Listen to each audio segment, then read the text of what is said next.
तस्वीर दिखा देता हूं। आम आदमी पार्टी के सारे विधायक अंबेडकर मूर्ति के सामने बैठे हुए हैं, हाथ में तस्वीर अंबेडकर की है और नारे लगा रहे हैं कि अंबेडकर की तस्वीर क्यों हटाई गई, इसे लेकर सवाल पूछते हुए नारे लगाए जा रहे हैं। और ये ठीक सदन के सामने की है। अभी सदन को स्थगित कर दिया गया है। उपराज्यपाल का अभिभाषण महत्वपूर्ण होता है, लेकिन उससे पहले ये मुद्दा उठाया गया कि जो मुख्यमंत्री हैं, मंत्री हैं दिल्ली में, उनकी कुर्सी के ठीक पीछे जो तस्वीर लगी हुई थी उनकी जगह क्यों बदली गई, वहां पर प्रधानमंत्री की तस्वीर क्यों लगाई गई, ये मुद्दा अब आम आदमी पार्टी उठा रही है। सदन के बाहर की तस्वीर, अंबेडकर मूर्ति के नीचे ये तमाम लोग बैठे हुए हैं। सीधा उन्हीं से पूछ लेते हैं कि आखिर ये ऐसी नौबत क्यों आई कि इन्हें यहाँ इस बात को लेकर अभिभाषण से पहले विरोध करना पड़ा। मैं आपको आम आदमी पार्टी के विधायकों से ही सुनवा देता हूँ कि क्या हो रहा है।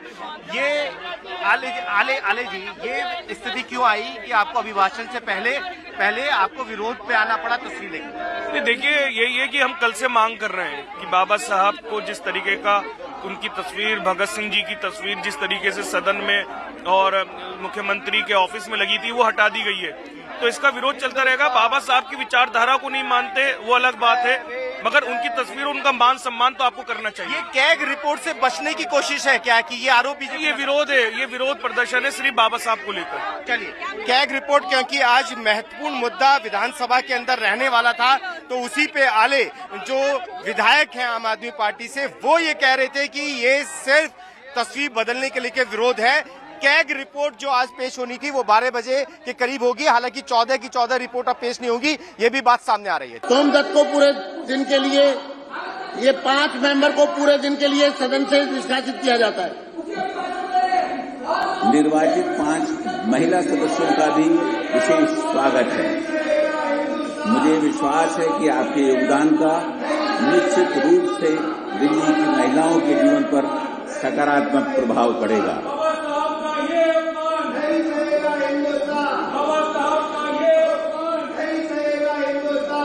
मैं माननीय मुख्यमंत्री एवं मंत्रिमंडल के सभी सदस्यों को भी नई सरकार के गठन की शुभकामनाएं देता हूं।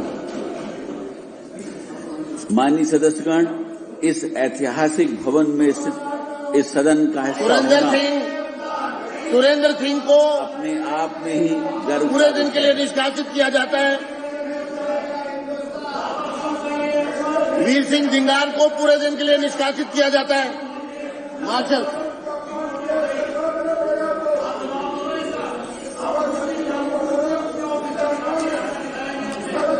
मुकेश अहलावत को पूरे दिन के लिए सदन से निष्कासित किया जाता है।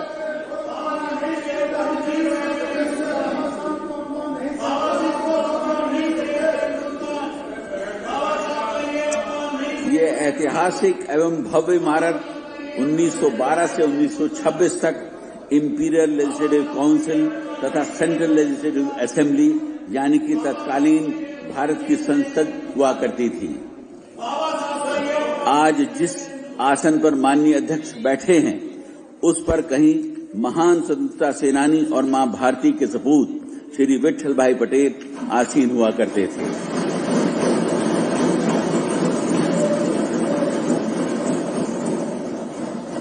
इसी ऐतिहासिक इमारत में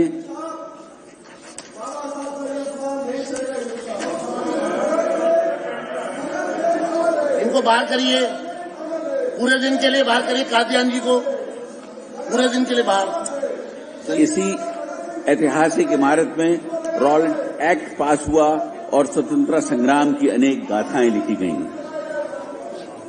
विशाल जनादेश द्वारा दिल्ली की जनता ने मेरी सरकार और उसके संकल्प पत्र में समाहित नीतियों पर विश्वास व्यक्त किया है। मेरी सरकार को प्राप्त यह जनादेश दिल्ली वासियों की आकांक्षाओं का सकारात्मक प्रतीक है और उनकी अब तक अनदेखी और उपेक्षित आशाओं और अपेक्षाओं के प्रतिबिंब को दर्शाता है। मेरी सरकार विनम्रतापूर्वक इस जनादेश को स्वीकार करते हुए अपने आप को महात्मा गांधी के सर्वोदय, पंडित दीनदयाल उपाध्याय के अंत्योदय तथा बाबा साहेब के समता के सिद्धांत के प्रति प्रतिबद्ध करती है। इनको पूरे दिन के लिए बाहर किया जाए। मार्शल दोनों को बाहर किया जाए। कुलदीप कुमार को बाहर करिए।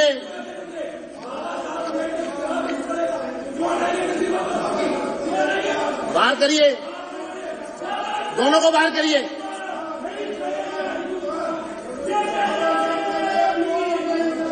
चौधरी जुबैर अहमद को बाहर करिए।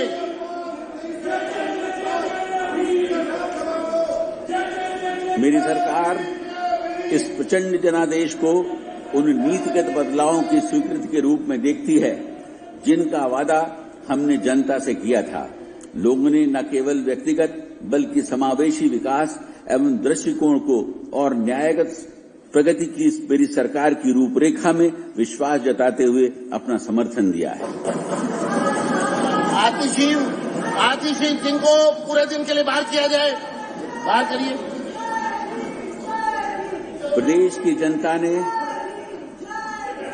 जनता ने विकसित दिल्ली संकल्प पत्र में अपना विश्वास प्रकट कर नई सरकार को जनादेश देकर सेवा का अवसर प्रदान किया है। मेरी सरकार पारदर्शी और जवाबदेह सुशासन प्रदान करने के लिए संकल्पबद्ध है, जहां भ्रष्टाचार के लिए कोई स्थान नहीं होगा।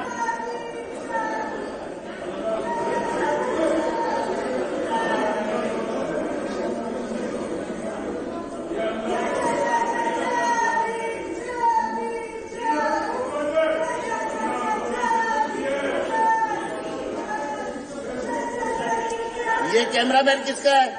ये कैमरामैन किसके हैं? वो आप किसके हैं?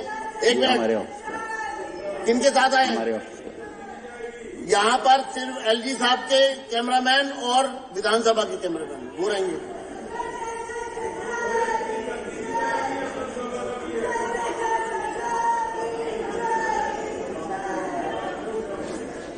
माननीय प्रधानमंत्री श्री नरेंद्र मोदी जी का सबका साथ, सबका विकास, सबका विश्वास, सबका प्रयास और सबका सम्मान का मूल मंत्र मेरी सरकार की दिशा तय करेंगे। मेरी सरकार इन्हीं सिद्धांतों पर लोगों की सेवा करने और न्याय, स्वतंत्रता, समानता एवं मध्यत्व, जो कि भारत के संविधान की प्रस्तावना में निहित है, पर आधारित प्रशासनिक व्यवस्था के प्रति समर्पित है। मेरी सरकार लोगों की बढ़ती उम्मीदों और आकांक्षाओं के प्रति पूरी तरह सचेत है।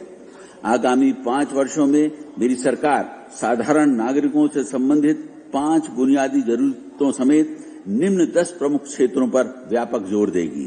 भ्रष्टाचार मुक्त कुशल प्रशासन, सशक्त नारी, गरीब कल्याण, स्वास्थ्य सुविधाओं में सुधार, उत्कृष्ट शिक्षा व्यवस्था, विश्व स्तरीय सड़क परिवहन, स्वच्छ एवं प्रदूषण मुक्त दिल्ली, यमुना नदी का पुनरुद्धार, स्वच्छ जल,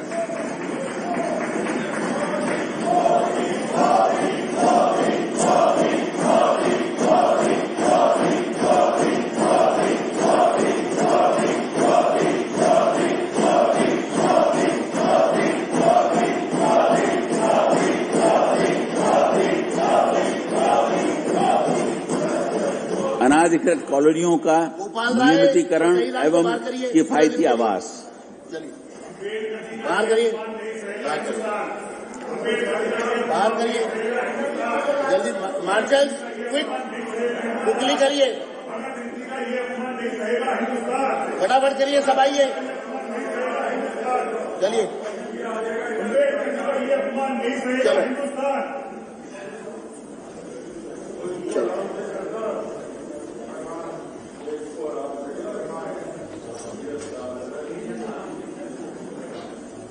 चलिए बाहर करिए। Marshals, follow the order. Immediate.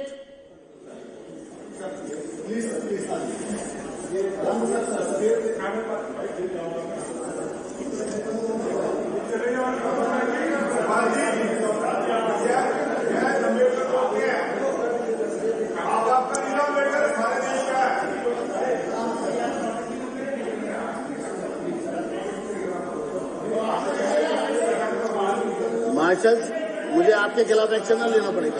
देख लो, आप एलजी साहब खड़े हैं और आप लोग बहुत स्लो हैं, समझ गए?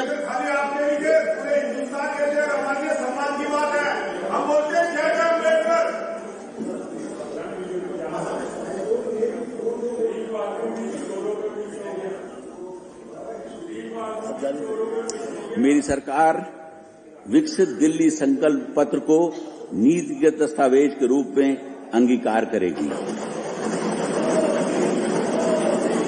और आमजन से किए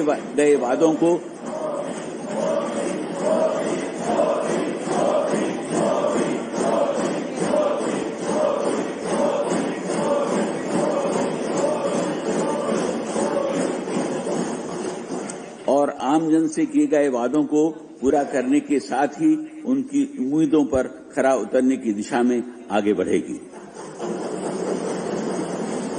यह नीति की दस्तावेज वर्तमान सरकार की सर्वोच्च प्राथमिकता होगी। इस संबंध में सभी विभागाध्यक्षों को 100 दिवसीय कार्य योजना बनाकर विकास की रूपरेखा बनाने के निर्देश दिए गए हैं। मेरी सरकार ने मंत्रिमंडल की पहली बैठक में ही भारत के नियंत्रक एवं महालेखा परीक्षक की रिपोर्टों को संविधान के पटल पर रखे जाने का निर्णय लिया है, जिससे पिछली सरकार की प्रशासनिक कमियों को जानने और उन्हें दूर करने का मार्ग प्रशस्त होगा। आने वाले कुछ महीनों में मेरी सरकार की पहली प्राथमिकता सड़कों, नालियों, सीवर लाइनों, स्वास्थ्य सुविधाओं तथा पीने के पानी की समस्याओं को दूर करने की होगी। साथ ही मेरी सरकार अब तक की लचर और भ्रष्ट प्रशासनिक व्यवस्था, जिसको विज्ञापनों के मायाजाल में छुपा रखा था, उसे तत्काल प्रभाव से भ्रष्टाचार मुक्त कर सुदृढ़ और सुचारू बनाएगी। मेरी सरकार का दृढ़ प्रयास होगा कि दिल्ली में राजस्व प्राप्ति को बढ़ाया जाए, ताकि जन कल्याणकारी तथा दीर्घकालिक ढांचागत योजनाओं के लिए पर्याप्त धन राशि उपलब्ध हो। इस लक्ष्य को प्राप्त करने के लिए मेरी सरकार दिल्ली के सतत औद्योगिक विकास तथा आर्थिक गतिविधियों एवं रोजगार को बढ़ावा देने वाली अनेक योजनाओं को लागू करेगी।